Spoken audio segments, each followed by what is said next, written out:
মঙ্গলবার দুপুরে উদয়পুর মহকুমার গোকুলপুর ৮ নং জাতীয় সড়কের পাশে কালো নামে ৩৫ বছর বয়সী যুবককে রাস্তার ধারে পড়ে থাকতে দেখে পথ চলতি জনগণ এই ঘটনা দেখতে পেয়ে সাধারণ মানুষ খবর দেয় উদয়পুর দমকল বিভাগে।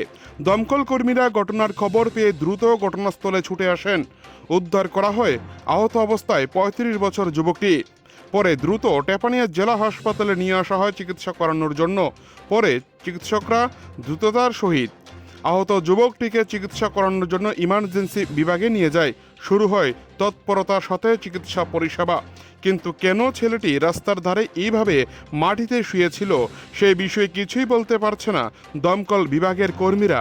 তা নিয়ে রহস্য দানা বাঁধতে শুরু করেছে।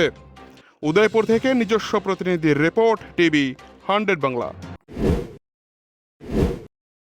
রাস্তার সাথে পড়ে আসলো আর কি। আপনি ফোন করছিল ভাইছেন যে যাওয়ার লেগা যাই সেটা দেখি যে হ্যাঁ আনকনসিয়াস অবস্থায় কোন জায়গাতে? গোকুলপুর বাজার থেকে সাগরের দিকে যাচ্ছে রাস্তার লোকে রাস্তা পাশে পড়ে আছে। কি হয়েছে এমন কি মানে কিছু বুঝতে পারছেন? বুঝা যাচ্ছে না, অজ্ঞান অবস্থায় আছে। কিছু বয়সটা কত আনুমানিক? বয়স 35-40। নামটা কি জানতে পারছেন কিছু? নাম কালু বুঝছেন, সাধারণ পাবলিকে কালু বুঝছেন না, অন্য কিছু পাইছি এত কথা বলতে পারবেন।